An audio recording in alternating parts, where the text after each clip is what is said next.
আসসালামু আলাইকুম।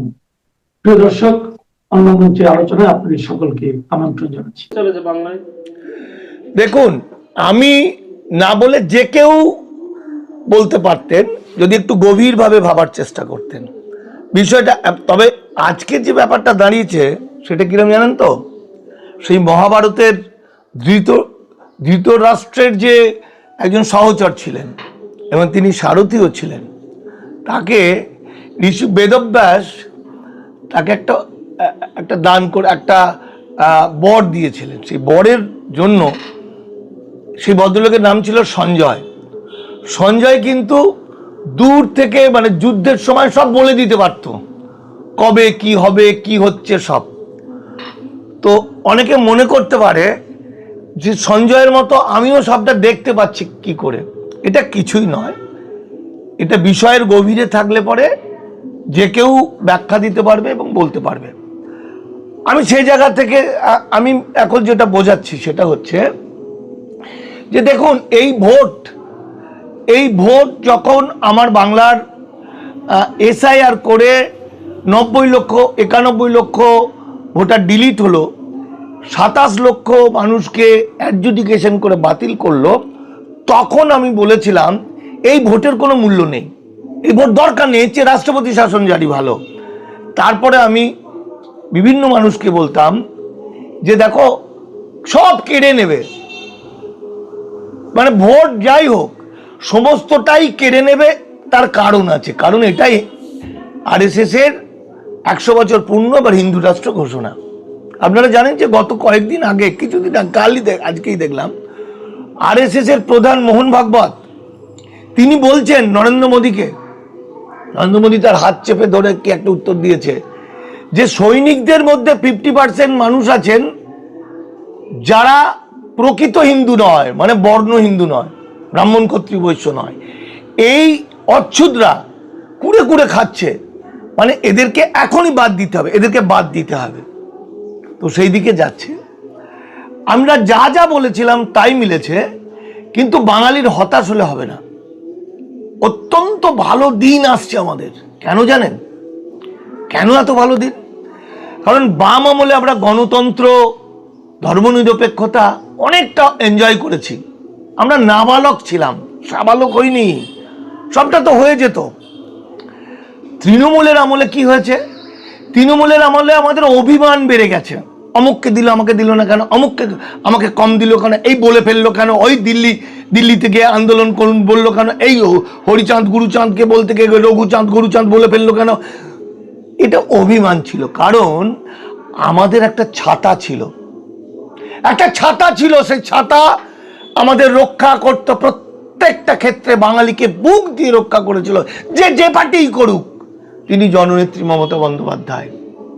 আজকে বিজেপির আমলে আমরা সাবালক হয়েছি, আমরা যুবক হয়েছি। আমাদের বুঝতে হবে স্ট্রাগল ফর এক্সিস্টেন্স, আমাকে বেঁচে থাকার লড়াই করতে হবে প্রতিটি মুহূর্তে। ভয়াবহ ভয়াবহ সরকার আসতে না আসতে বুলডোজার নেমে গেছে, বস্তি উচ্ছেদ হচ্ছে, মেরে পিটিয়ে শেষ করে দিচ্ছে, খুন হচ্ছে, মসজিদ মক্তব আগুন লাগিয়ে দিচ্ছে। কে অর্ডার দিচ্ছে দেখুন ভালো করে। এখনো কিন্তু সরকার হয়নি, সরকার হবে কালকে। তাহলে আজকে বা গতকালকে, গত 3 দিন ধরে কারা অর্ডার দিল? অর্ডার কারা দিল? বিজেপির কি কেউ দিল? কোনো নেতা দিল? কোনো অফিসার দিল? তাহলে নোটিশ যাচ্ছে কি করে? মানুষের মধ্যে একটা প্রশ্ন নেই? আসলে মানুষের মধ্যে যে পশুত্ব, যে হিংস্রতা, যে ভয়াবহতা, সে বহু মানুষের মধ্যে আছে। তার জন্য কোনো রাজনীতি লাগে না। সিপিএম হতে পারে, কংগ্রেস হতে পারে, তৃণমূল হতে পারে, বিজেপি হতে পারে, বা এই যে লুম্পেন এবং পশুর দল, তারা নেমে পড়েছে, তারা হুটলাট করছে চারিদিক। এখন এই মানুষগুলো ধ্বংসলীলায় নামছে। এটাই নিয়ম পৃথিবীতে, এটাই হয়ে এসছে। এদের হাত থেকে বাঁচতে এবার মানুষ সংঘবদ্ধ হবে। একটা জিনিস বুঝুন, আজকে সিপিএম এর আমলে আমরা যখন, সিপিএম এর যে নেতা মন্ত্রীরা ছিলেন পুরোপুরি কমিউনিস্ট না হলেও তারা মাটি থেকে উঠে এসেছিলেন, এবং তাদের মধ্যে তাদের আদর্শ নীতিটা ছিল। তৃণমূল যে সরকারে এসছেন এবং মমতা ব্যানার্জি নেতৃত্ব দিচ্ছিলেন তার বেশিটাই বাম ঘরানার মানুষ। সিঙ্গুর নন্দীগ্রাম আন্দোলন করেছিলেন বাম ঘরানার, এরা জেনে শুনে লড়াইটা করেছে। কিন্তু আজকের যে সরকারটা বিজেপির এসছে, এই সরকারের একজন নেতা মন্ত্রী নেই, মানে যারা হবেন, কি মুখ্যমন্ত্রী হোক, কি স্বরাষ্ট্রমন্ত্রী হোক, কি স্বাস্থ্যমন্ত্রী হোক, কি শিক্ষামন্ত্রী হোক, কি তথ্যমন্ত্রী হোক, কেউ জানে না আরএসএস কি জিনিস। দু একজন বাদে যারা আরএসএস ঘরানার, কেউ জানে না, নাথিং। তারা জানে না ইউসিসি, তাদের কাছে ইউসিসি মানে হলো মুসলমানদের 4টে বিয়ে, সেটা বন্ধ করতে হবে। তাদের মধ্যে তারা এই বোধটা নেই যে তার জানাশোনা একটা লোককেও সে দেখাতে পারবে না 4টে বিয়ে। যদি কখনো একটা দুটো আছে, হিন্দুদের মধ্যেও আছে, আমি অরুণাচলে গিয়ে দেখেছি একটা লোকের 35টা বউ, সেও তো হিন্দু। তাহলে ইউসিসি মানে জানে না। ইউসিসিতে শুধু শরীয়তি আইন উঠে যাবে তা নয়, মানে মুসলমানদের ওই 4টে বিয়ে এইগুলোর জন্য ইউসিসি নয়। হিন্দুত্ববাদী বা আরএসএস এর মূল বিরোধ হচ্ছে হিন্দু কোড। যে হিন্দু কোড 1950 সালে উত্থাপন করে বাবা সাহেব আম্বেদকর পদত্যাগ করতে বাধ্য হয়েছিলেন, তার উপরে এত আক্রমণ হয়েছিল, সেই হিন্দু কোডকে আইনে রূপান্তরিত করেছিলেন জওহরলাল নেহরু 1956 সালে। কারণ আমাদের এই যে রূপা গাঙ্গুলি, আমি রূপা গাঙ্গুলিকে খুব রেসপেক্ট করি, এই যে রূপা গাঙ্গুলি, পাপিয়া অধিকারী, এই যে মেয়েরা লড়াই করছে, প্রতিবাদ করছে, আন্দোলন করছে, এই যে আসানসোলের ভোটে দাঁড়িয়ে জিতলেন এই ভদ্রমহিলা, এরা যে কথা বলছে, বাজারে বেরিয়েছে, পথে নেমেছে, বক্তব্য রাখছে, কিসের জন্য? হিন্দু কোডের জন্য।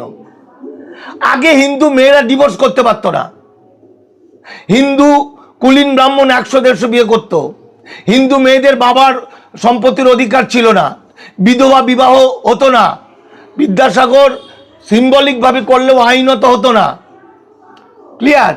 ছোট জাত বড় জাত বিয়ে হতো না, স্পেশাল ম্যারেজ অ্যাক্ট ছিল না, দত্তক নিতে পারতো না, এই যে বাচ্চা হলে হওয়ার আগে ছুটি পাওয়া এগুলো পেত না। এগুলো ইসলাম সংস্কৃতিতে ছিল, মানে শরীয়তি আইনে এদের অনেকটাই ছিল 1500 বছর আগে। এবং বাবা সাহেব আম্বেদকর এইগুলো হিন্দু কোডে লেখে। ফলে ব্রাহ্মণ্যবাদী দয়ানন্দ সরস্বতীর পরবর্তী জেনারেশন, উনি তো ছিলেনই, তার পরবর্তী সময় বাল গঙ্গাধর তিলক থেকে স্বরাষ্ট্রমন্ত্রী বল্লভভাই প্যাটেল, রাষ্ট্রপতি রাজেন্দ্র প্রসাদ, এরা সকলেই কিন্তু মদন মোহন মালব্য, সবাই কিন্তু আমাদের শ্যামাপ্রসাদ মুখার্জি, সবার মূল টার্গেট ছিল হিন্দু কোডের বিরোধিতা। অর্থাৎ ইউসিসির মধ্য দিয়ে শরীয়তি যেমন উঠবে, হিন্দু কোড উঠবে। এটা জানে না যে মুখ্যমন্ত্রী হবে, যে স্বরাষ্ট্রমন্ত্রী, সে কি জানে? সে জানেই না হোয়াট ইজ সিএ। সিএতে যারা আবেদন করে সিটিজেনশিপ সার্টিফিকেট পেয়েছেন, তাদের লেখা আছে তা ব্যক্তির যে পাচ্ছে তার বাবা বাংলাদেশি, মা বাংলাদেশি, বউ বা স্বামী বাংলাদেশি, অর্থাৎ তার প্রতিটি পরিবারের যত আছে, তার ভাই দাদা, তাদের ছেলে মেয়ে, তার নিজের সন্তান সন্ততি, সব ইলিগাল মাইগ্রেন্ট হয়ে যাচ্ছে। একজন কেউ যদি একটা এফআইআর করে ধরা পড়ে যাবে। তাহলে তারা জানে না এনআরসি কি জিনিস, তারা জানে না সিএ কি জিনিস, তারা জানে না ডিলিমিটেশন কি জিনিস। এই যে এমপি সিটগুলো, সব এমপিগুলো বদমাইশগুলো এখন তো সব বিজেপিতে ঢুকে যাবে। এই সিনেমা আর্টিস্টগুলোকে নিয়েছে। মমতা ব্যানার্জিকে আমরা রেসপেক্ট করি, অনেক ভালো গুণ আছে, কিন্তু প্রচুর খারাপ গুণ ছিল। যারা প্রকৃতপক্ষে মানুষের হয়ে কাজ করেছে, দীর্ঘদিন পার্টি করেছে, তাদের মূল্য দেননি বেশিটা। তিনি দালালদের দিয়েছেন, তিনি দেবকে দিয়েছেন, তিনি অমুককে দিয়েছেন, সিনেমা আর্টিস্টদের দিয়েছেন, তারা বগল বাজিয়ে পালিয়েছেন, তাই তো? ফলে এবার এমপি সিট চলে যাবে। ফলে দেখবেন বাংলার বার্গেনিং পাওয়ার শেষ, ডিলিমিটেশন আটকে গেছে, আবার ডিলিমিটেশন ধরুন কোনো একটা কায়দায় নিয়ে এসে শেষ করে দেবে। ফলত একটা জিনিস খুব ভালো করে বুঝতে হবে, আসার কথা, আমার যে বিজেপির এখন যে বিজেপির নেতা মন্ত্রী এমএলএ এমপি হবে বা যারা মুখ্যমন্ত্রী বা অন্যান্য মন্ত্রী হবে, বেসিক্যালি এরা কিন্তু বাঙালি, এদের রক্তের মধ্যে রবীন্দ্রনাথ আছেন, এদের রক্তের মধ্যে হরিচাঁদ গুরুচাঁদ অনেকের আছে, এদের রক্তের মধ্যে নজরুল আছে, লালন ফকির আছে। এরা এরা টুসু ভাদুকে ভালোবাসে, এরা কবির লড়াইকে ভালোবাসে, শ্রদ্ধা করে। এরা মা কালী, দুর্গা পুজো, লক্ষ্মী পুজো উৎসব করে। এরা হনুমান পুজো করতো না। ফলে এদের সংস্কৃতির ওপর, এদের মাতৃভাষার ওপর যখন আঘাত আসবে, এদের খাদ্যাভ্যাসের মধ্যে যখন আঘাত আসবে, বাঙালি হলো মাছে ভাতে, বাঙালি আমিষ খায়। কিন্তু আরএসএস, মূল যে আরএসএস তো সমস্ত শক্তি ব্যয় করে, সিআরপিএফ নামিয়ে, অন্যায় করে, জোর করে, যুদ্ধের মতো করে সুপ্রিম কোর্টকে কেড়ে নিয়ে, নির্বাচন কমিশনকে কিনে নিয়ে এই যে বাংলা দখল করলো। এমনি মুখ দেখতে তো শুভেন্দু অধিকারীকে কি অমুককে মুখ্যমন্ত্রী করার জন্য করেনি, করেছে হিন্দু রাষ্ট্রের জন্য এবং আরএসএস কে এস্টাবলিশ করার জন্য। ফলত যেটা ঘটবে, আরএসএস এর আইডিওলজি হিন্দি বলয়, আরএসএস হিন্দি বলয়। যে রামায়ণ পছন্দ করেন, পড়েন, পাঠ করেন, সেটা তুলসী দাসের রামায়ণ। যে রামায়ণ সীতাকে বলছে আমি তোমাকে উদ্ধার করেছি আমার বংশমর্যাদা রক্ষার জন্য, তোমাকে ভালোবেসে নয়। সুতরাং তুমি হনুমান, জাম্বুবান, বিভীষণ, লক্ষণ যার সঙ্গে খুশি শুতে পারো, মানে বিয়ে করতে পারো। অপরাধ, সীতা বলেছিলেন আমাকে, আমি একটু প্রভুকে দেখা করতে চাই, আমি স্বামীকে দেখা করতে চাই। কিন্তু বাংলার সংস্কৃতির, বাংলার রামায়ণ, বাংলার সীতা আমাদের বাড়ির কন্যা, এটা তুলসী দাসের নয়, আমাদের বাংলার হলো কৃত্তিবাসের। ফলে আমাদের বাংলার, যখন মোহন ভাগবত বলছেন যে মেয়েদের কাজ হচ্ছে সন্তান জন্ম দেওয়া, খেতে পাওয়া, বিনিময়ে স্বামীকে সুখ দেওয়া, তাই তো? উনি তো নিজের কথা বলছেন না, এটা তো আইডিওলজি আরএসএস এর। আর আমার বাংলার রামায়ণ প্রেমী, সীতা প্রেমী আমার বাঙালিরা, হিন্দু হোক, মুসলমান হোক, যখন তার বাড়ির মেয়েটিকে বা বৌমাটিকে কোনো শয়তান ছিঁড়ে খায়, ধর্ষণ করে, তুলে নিয়ে যায়, তারপর তাকে উদ্ধার করার জন্য জীবন অতিবাহিত করে বাঙালি, তারপর সেই কন্যাটিকে, সেই মাটিকে, সেই মেয়েটিকে বলে, মারে, এতে তোর কোনো দোষ নেই, মনে কর খ্যাপা কুকুর কামড়েছে তোকে, ভুলে যা, তুই চান কর, দেখ সব নোংরা তোর ধুয়ে যাবে। এটাই বাংলা সংস্কৃতি। ফলত এই যে লাগাতার অত্যাচার আসবে, লাগাতার অত্যাচার আসবে, সেই অত্যাচারের ফলে বাংলায় যারা নেতা মন্ত্রী হবে এরা তো আকাশ থেকে পড়বে। এরা তো জানেই না যে এনআরসিতে 1952 cut off date, crore crore মানুষ এনআরসিতে বাদ যাবে, এদের নেতা মন্ত্রীদের আত্মীয় স্বজনরা বাদ যাবে। বাড়িতে মা বলবে তুই একটা কুলাঙ্গার ছেলে, পাড়ার লোকেরা বলবে তোকে ঢেলা মারবো, তুই কুলাঙ্গার ছেলে। যে স্বরাষ্ট্রমন্ত্রী হবে তাকে বুলডোজার দিয়ে মসজিদ, মাজার, মক্তব, মাদ্রাসা, গোরস্থান ভাঙতে হবে, ওয়াকফ সম্পত্তিগুলো। অথচ এই মানুষটা হয়তো ব্যক্তি জীবনে মুসলমানদের খুব ভালোবাসেন, বা তাদের বাড়িতে খাওয়া দাওয়া করে একটা যেমনভাবে বাঙালি সমাজ, কিন্তু রাজনীতির কারণে তারা বিরোধিতা করেছে, মুসলমান বিরোধিতা করেছে, আসলে তো সে বাঙালি। ফলত বাংলা একটা ভয়াবহ বিপদ। এই ভয়াবহ বিপদের হাত থেকে শুধু সিপিএম নয়, তৃণমূল নয়, কংগ্রেস নয়, এই বিজেপি করা ক্ষমতার জন্য যারা বিজেপি করেছে, বা তৃণমূলের নিচের স্তরের ব্যাপক অত্যাচারের ফলে যারা বিজেপিতে এসেছে, এদের মধ্যেও মানুষ আছেন, এদের মধ্যেও বাঙালি আছে। এরাও কিন্তু সব এক হয়ে মিলেমিশে যাবে, মিলেমিশে গিয়ে বাঙালির জাতিসত্তাকে রক্ষা করার জন্য, বাংলাকে রক্ষা করার জন্য তারা লড়াই করবেন। কারণ যত দিন যাবে, যখন বাঙালি এই নেতা মন্ত্রীরা বাঙালির বিরুদ্ধে সেইভাবে মানে অত্যাচার করে বিজেপিকে খুশি করতে পারবে না, তখন কিন্তু কেন্দ্রীয় সরকার এখানকার নেতা মন্ত্রীদের তাড়িয়ে দাঁড়িয়ে একটার পর একটা, গুজরাট থেকে, উত্তরপ্রদেশ থেকে, মধ্যপ্রদেশ থেকে অবাঙালি, হিন্দিভাষী, আমি হিন্দিভাষী সবাইকে খারাপ বলছি না, বহু মানুষ আছে যারা আরএসএস পন্থী মানুষ, তাই সেই আরএসএস এর আদর্শকে যারা বিশ্বাস করে, তারা এই পশ্চিমবঙ্গে আসবে, বাঙালি জাতিকে ধ্বংস করার জন্য চেষ্টা করবে। তাই আগামী দিন বাঙালির পক্ষে, বাংলার পক্ষে অত্যন্ত ভালো। দীর্ঘ 100টা বছর ধরে যে পাপ, ব্রাহ্মণ্যবাদ, মনুবাদ যে আমাদের বিচ্ছিন্ন করে দিয়েছিল, হিন্দু মুসলমান, আমরা কিন্তু এক হয়ে উঠব, বাঙালি হয়ে উঠব। বাংলাকে রক্ষা করার জন্য আমরা সকলেই প্রস্তুত হয়ে আছি। তারেক রহমানের সরকারের বয়স 2 মাস পেরিয়েছে মাত্র।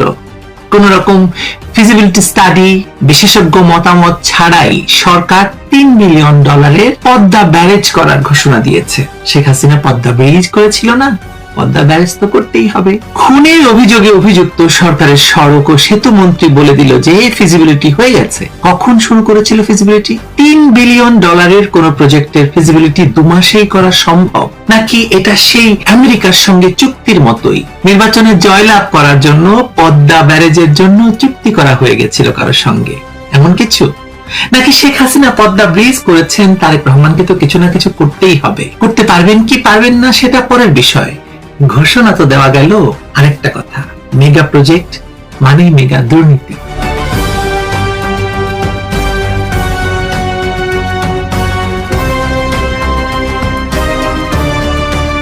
বাংলাদেশের সাধারণ মানুষের ঘামের টাকায় সম্পূর্ণ নিজস্ব অর্থায়নে প্রায় 35,000 কোটি টাকা ব্যয়ে $3 বিলিয়ন পদ্মা নদীর ওপর এই নতুন ব্যারেজ নির্মাণের এক চরম আত্মঘাতী এবং অবিবেচনা প্রসূত সিদ্ধান্ত নিয়েছে সরকার।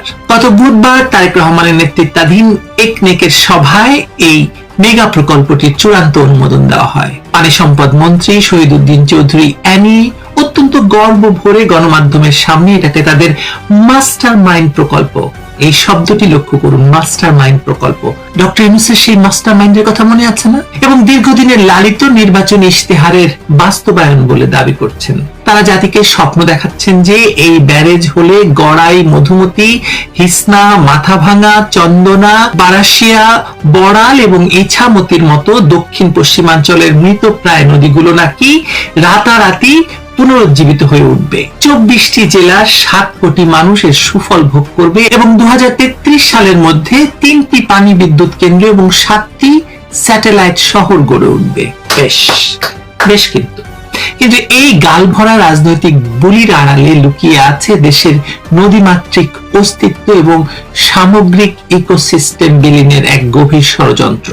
যে সরকার অবৈধ ইউনূস সরকারের গর্ভ থেকে জন্ম নিয়েছে এবং তথাকথিত গণ অভ্যুত্থান বা বিপ্লবের নামে যে জুলাই সন্ত্রাসীরা দেশের রাজপথে রক্তের হোলি খেলেছে, তাদের উপর ভর করে ক্ষমতায় আসা এই গোষ্ঠীর কাছে দেশের পরিবেশ, প্রকৃতির চেয়ে রাজনৈতিক চমক, মেগা দুর্নীতির সুযোগই যে বেশি আকর্ষণীয়, তা এই প্রকল্প থেকে অত্যন্ত নগ্নভাবে উন্মোচিত হয়েছে। তারেক রহমানের এই সরকার মূলত অবৈধ ইউনূস সরকারের বর্ধিত সংস্করণ ছাড়া কিছুই নয়, যা দেশের দীর্ঘমেয়াদী স্বার্থ বিকিয়ে দিয়ে নিজেদের সাময়িক রাজনৈতিক এজেন্ডা বাস্তবায়নে মরিয়া হয়ে উঠেছে। আপনাদের মনে করিয়ে দিয়ে কথা বলার আরেকটি কারণ হচ্ছে এই পদ্মা ব্যারেজ নিয়ে কিন্তু ডক্টর ইউনূসের সরকার নাড়াচাড়া শুরু করেছিল এবং রাতারাতি তারা এটির অনুমোদনও প্রায় দিয়ে দিয়েছিল। শেখ হাসিনার সরকার এটা বাদ দিয়েছিল, কারণ শেখ হাসিনার সরকারের ফিজিবিলিটি স্টাডির ফলে বোঝা গিয়েছিল যে এই পদ্মা ব্যারেজ উপকারের বদলে অপকারী বেশি করবে। পরিবেশগত কোনো বস্তুনিষ্ঠ, যুগোপযোগী এবং আন্তর্জাতিক মানের সমীক্ষা ছাড়া এত বড় একটি মেগা প্রকল্প হাতে নেওয়ার মানে হলো পুরো দেশটাকে একটি অনিবার্য খাদের কিনারার দিকে ঠেলে দেওয়া। ব্যারেজ তো আর জাদুর কাঠি নয় যে সেটি মাটি ফুঁড়ে শূন্য থেকে পানির জন্ম দেবে। এটি মূলত নদীর মূল খাত থেকে, মানে গঙ্গা থেকে পানি অন্যদিকে সরিয়ে দেবে, সেটাই তো বলা হচ্ছে। ফলে স্বাভাবিকভাবেই নদীর ভাটি অঞ্চলে পানির ন্যায্য অধিকার থেকে চিরতরে বঞ্চিত হয় কিনা সে প্রশ্নটি তো থাকছে। প্রতিবেশী দেশের ফারাক্কা বাঁধের কারণে আমরা গত কয়েক দশক ধরে মর্মান্তিক ভাবে দেখছি কিভাবে উজানে পলি জমে নদীর তলদেশ ভরাট হয়ে যায়। ঠিক একইভাবে প্রস্তাবিত পদ্মা ব্যারেজের ফলে পাংশা থেকে রাজশাহী পর্যন্ত প্রায় 145 কিলোমিটার নদীর উজানে ভয়াবহ মাত্রায় পলি জমে তলদেশ ভরাট হবে, যার অবশ্যম্ভাবী পরিণত হবে প্রলয়ঙ্কারী বন্যা এবং 2 তীরে অভাবনীয় মাত্রায় নদী ভাঙন। পদ্মাকে তো আপনারা চেনেন। এই পদ্মা ব্রিজ করতে গিয়ে শুধুমাত্র নদী রক্ষা বা এই যে নদী শাসনে কি পরিমাণ অর্থ ব্যয় হয়েছে। ভারতের বিহারে ফারাক্কার উজানে পাটনা পর্যন্ত গঙ্গার তলদেশ 20 ফুট পর্যন্ত উঁচু হয়ে যাওয়ার যে দুঃসহ এবং ভয়াবহ অভিজ্ঞতা রয়েছে, যে কারণে খোদ বিহারের মুখ্যমন্ত্রী ফারাক্কা বাঁধ ভেঙে ফেলার জোর দাবি তুলেছিলেন, সেখান থেকেও এই নির্বোধ সরকার কোনো শিক্ষা গ্রহণ করছে না। কোনো ফিজিবিলিটি তো হয়নি। এই ব্যারেজে শুষ্ক মৌসুমে যেটুকু পানি গড়াই বা দক্ষিণ পশ্চিমে সরানো হবে, ঠিক ততটুকু পানি দেশের মধ্যমাঞ্চল এবং মেঘনা মোহনা থেকে চিরতরে হারিয়ে যাবে। এর ফলে আড়িয়াল খাঁ সহ মধ্যমাঞ্চলের শাখা নদীগুলো শুকিয়ে কাঠ হয়ে যাবে, আর পানি প্রবাহের অভাবে মেঘনা মোহনা দিয়ে সাগরের লবণাক্ততা হু হু করে গ্রাস করবে দেশের ভেতরের বিস্তীর্ণ কৃষিজমি এবং জনপদকে। একটি বদ্বীপ বা ডেল্টা হিসাবে বাংলাদেশের গঠনের যে স্বাভাবিক প্রাকৃতিক প্রক্রিয়া, তা পরিপ্রবাহ ব্যাহত হওয়ার কারণে মারাত্মকভাবে ক্ষতিগ্রস্ত হবে। একথা আমার নয়, আমি নদী বিশেষজ্ঞ নই। একথা বলেছেন একজন নদী বিশেষজ্ঞ যিনি জাতিসংঘে কাজ করেছেন, ডক্টর নজরুল ইসলাম। প্রথম আলোতে প্রকাশিত হয়েছে, আপনারা দেখে নিতে পারেন। সবচেয়ে ভয়ঙ্কর ব্যাপার হলো এই ব্যারেজ নির্মাণের পেছনে সুগভীর ভূ রাজনৈতিক সমীকরণ। আন্তর্জাতিক নদী আইনের অধীনে ভারতের কাছ থেকে গঙ্গার পানির ন্যায্য হিস্সা আদায়ের যে জোরালো আইনি এবং নৈতিক অধিকার বাংলাদেশের রয়েছে, যা শেখ হাসিনার আমলে এবং তার পিতার আমলে বাংলাদেশ আদায় করেছিল, এই প্রকল্প বাস্তবায়িত হলে তা চিরতরে ধূলিসাৎ হয়ে যাবে। কেন হবে বলছি? ভারত তখন আন্তর্জাতিক সম্প্রদায়কে খুব সহজেই বুঝিয়ে দেবে যে বাংলাদেশ তো নিজেদের ব্যারেজ দিয়ে দক্ষিণ পশ্চিমের পানি সংকট মিটিয়ে ফেলেছে, সুতরাং গঙ্গার হিস্সা বা ফারাক্কা নিয়ে আর কোনো আলোচনা বা দেন দরবারের অবকাশ নেই। বেশ ভালো। কিন্তু মূলত এই কারণেই ভারত দীর্ঘদিন ধরে বাংলাদেশের ভেতর পদ্মা ব্যারেজ নির্মাণের বিষয়ে ভেতরে এত উৎসাহ দেখিয়ে আসছে। শেখ হাসিনা সেটা করেননি। শেখ হাসিনা ভারতের এই চাপ উপেক্ষা করতে পেরেছিলেন। তারেক রহমান তো মুচলেকা দিয়ে এসেছেন। আমরা যে বারবার বলি তারেক রহমান ক্ষমতা এসেছেন মুচলেকা দিয়ে, এটা আরেকটা মুচলেকা। আর এখন সেই বিদেশি প্রভুদের খুশি করতেই তারেক রহমানের নেতৃত্বাধীন এই নতজানুর সরকার দেশের স্বার্থ নির্লজ্জভাবে বিকিয়ে দিচ্ছে। দেশ বিকিয়ে দিয়েছেন শেখ হাসিনা ভারতের কাছে, কথা আমরা সবসময় শুনেছি। অথচ দেখুন, ভারতের ক্রমাগত চাপের মুখেও শেখ হাসিনা এই পদ্মা ব্যারেজ বাতিল করে দিয়েছিলেন। আন্তর্জাতিক নদ নদীর ব্যবহার বিষয়ক জাতিসংঘের 1997 সালের চুক্তি স্বাক্ষর করে ভারতের কাছ থেকে গঙ্গার শুষ্ক মৌসুমের প্রবাহে বাংলাদেশের হিস্সা বৃদ্ধির জন্য জোর প্রচেষ্টা চালানোর বদলে তারেক রহমানের সরকার তড়িঘড়ি করে নিজেদের টাকায় এই আত্মঘাতী ব্যারেজ প্রকল্প হাতে নিয়েছে। এখানে আমাদের অবশ্যই চিহ্নিত যুদ্ধাপরাধীর দল জামায়াত ইসলামী এবং তাদের উগ্রবাদী অঙ্গ সংগঠন ইসলামী ছাত্র শিবিরের দেশবিরোধী ভূমিকা নিয়েও কঠোর প্রশ্ন তুলতে হবে। দেশের যখন এত বড় একটি সর্বনাশ হতে চলেছে, তখন তথাকথিত ইসলামী লেবাসধারী এই গোষ্ঠীটি একেবারে রহস্যজনকভাবে নীরব। মানে দিল্লি না ঢাকা, দিল্লি না ঢাকা, দিল্লি মানে ঢাকা ঢাকা স্লোগান দেওয়া এনসিপি কই আজকে? কারণ ক্ষমতার উচ্ছিষ্ট ভোগ করতে তারা বর্তমানে সরকারের এই পরিবেশ বিধ্বংসী এবং আত্মঘাতী সিদ্ধান্তের নীরব সমর্থক হিসেবে কাজ করে যাচ্ছে। তারা এবং জুলাই সন্ত্রাসীরা কাঁধে কাঁধ মিলিয়ে দেশকে এমন এক সীমাহীন অরাজকতার দিকে ঠেলে দিয়েছে, যেখানে দাঁড়িয়ে তারেক রহমানের সরকার কোনো প্রকার জবাবদিহিতা, স্বচ্ছতা ছাড়াই জনগণের ট্যাক্সের 35,000 কোটি টাকার হরির লুট করার অবাধ সুযোগ পাচ্ছে। 71-এর পরাজিত শক্তিরা কখনোই বাংলাদেশের ভৌগোলিক এবং অর্থনৈতিক সমৃদ্ধি চায়নি। আর আজও তারা দেশের নদীমাতৃক মানচিত্রকে ধ্বংস করার এই ষড়যন্ত্রে নেপথ্যে প্রেরণক হিসেবে ভূমিকা রাখছে। শেখ হাসিনার সরকার যখন দেশি বিদেশি নানামুখী ষড়যন্ত্র মোকাবেলা করে সম্পূর্ণ নিজেদের অর্থায়নে প্রবল দেশপ্রেম এবং অসীম সাহসিকতার সাথে প্রমত্ত পদ্মার বুকে পদ্মা সেতু নির্মাণ করেছিলেন, তা সারা বিশ্বে বাংলাদেশের অর্থনৈতিক এবং প্রকৌশলগত সক্ষমতার এক অনন্য দৃষ্টান্ত স্থাপন করেছিল। সেই ইতিহাস সৃষ্টিকারী সাফল্যের প্রতি চরম রাজনৈতিক আক্রোশ আর ভয়াবহ হীনমন্যতা থেকেই কি বর্তমান বিএনপি সরকার এই ব্যারেজ নির্মাণের ফাঁকা আওয়াজ এবং প্রোপাগান্ডা শুরু করেছে? শেখ হাসিনা সেতু করেছেন, তাই জবাব হিসেবে আমাকে একটি ব্যারেজ অন্তত করে দেখাতে হবে, এমন শিশুতোষ জেদ এবং রাজনৈতিক জিজ্ঞাসা থেকেই জন্ম নিয়েছে এই চরম অবাস্তব এবং ভিত্তিহীন মেগা প্রকল্প।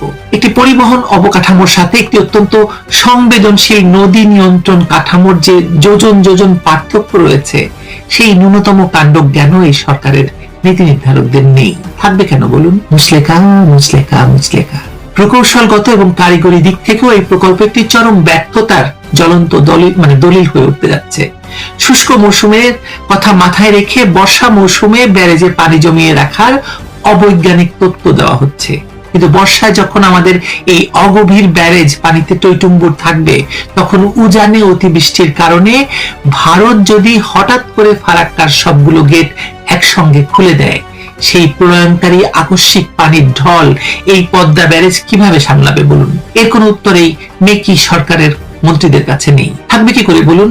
যে মন্ত্রীর নামে খুনের অভিযোগ আছে, তিনি মন্ত্রিত্বগিরি ফলাচ্ছেন এবং কোন রকমের তার কোনো জনগণের কাছে ব্যাখ্যা দেওয়ার প্রয়োজন নেই। তার কাছ থেকে কি আশা করবেন বলেন? ব্যারেজ টিকিয়ে রাখতে গেলে তখন আশেপাশের সব জনপদ ভাসিয়ে দিতে হবে। তাছাড়া 2 কিলোমিটার দীর্ঘ একটি ব্যারেজে মাত্র 20 মিটার দৈর্ঘ্যে দুটো ফিশ পাস দিয়ে কিভাবে নদীর কোটি কোটি মাছ এবং জলজ প্রাণীর অবাধ বিচরণ নিশ্চিত হবে, তার কোনো বিজ্ঞান ভিত্তিক ব্যাখ্যা বা মডেল তাদের কাছে নেই। অতীতে বড়াল নদের উৎস মুখে স্লুইস গেট নির্মাণের কারণে নদীটির যে করুণ মৃত্যু হয়েছিল, তা থেকে পানি উন্নয়ন বোর্ড বিন্দুমাত্র শিক্ষা নেয়নি, বরং আগের ভুলগুলো শুধরে গঙ্গার স্বাভাবিক প্রবাহ নিশ্চিত করার বদলে তারা মেতে উঠেছে আরেকটি দানবীয় এবং ধ্বংসাত্মক কাঠামো নির্মাণের উন্মত্ত মহোৎসবে। একথা আমি হয়তো বলছি, আমি বিশেষজ্ঞ নই, কিন্তু বিশেষজ্ঞ না হয়ে যে কথাটি বলা যায় যে রাষ্ট্র পরিচালনার নামে দেশের প্রাণ প্রবাহ, নদী, প্রকৃতি এবং কোটি কোটি মানুষের জীবন জীবিকা নিয়ে ছিনিমিনি খেলার কোনো ম্যান্ডেট বা আইনি অধিকার কোন সরকারের নেই। সেটা আওয়ামী লীগ হোক, বিএনপি হোক, ইউনূস হোক। অবৈধ ইউনূস সরকারের এই বর্ধিত সংস্করণ হিসেবে প্রতিষ্ঠিত তারেক রহমানের এই অযোগ্য সরকার কেবল নিজেদের রাজনৈতিক দেউলিয়াত্ব ঘোচাতে শেখ হাসিনার পদ্মা সেতুর পাল্টা হিসেবে দেশ বিরোধী এই পদ্মা ব্যারেজ নির্মাণের যে অপরিণামদর্শী খেলায় মেতেছে, তা বাংলাদেশের বুকে একটা স্থায়ী ক্ষত সৃষ্টি করবে। একটি স্বাধীন এবং সার্বভৌম রাষ্ট্র হিসাবে আমাদের নিজস্ব নদী রক্ষা এবং পানি সম্পদ ব্যবস্থাপনার নীতি কখনোই বিদেশি প্রভুদের তুষ্ট করার জন্য হতে পারে না। এই আত্মঘাতী এবং অবিবেচক মেগা দুর্নীতি প্রজেক্ট অবিলম্বে বাতিল করে গঙ্গার পানির ন্যায্য হিস্সা আদায়ে আন্তর্জাতিক কূটনীতিতে জোর দেওয়াটাই হবে এখন সবচেয়ে বড় দাবি। এই দাবিতে আপনারও যোগ দেওয়া উচিত। আমেরিকার সঙ্গে চুক্তির কে যদি মনে করেন দেশ ভিত্তিক বিক্রি করে দেওয়ার চুক্তি, এই পদ্মা ব্যারেজ সেরকমই একটি প্রকল্প। চিন্তা করে দেখুন, ভাবুন, সিদ্ধান্ত নিন। ভালো থাকবেন সবাই।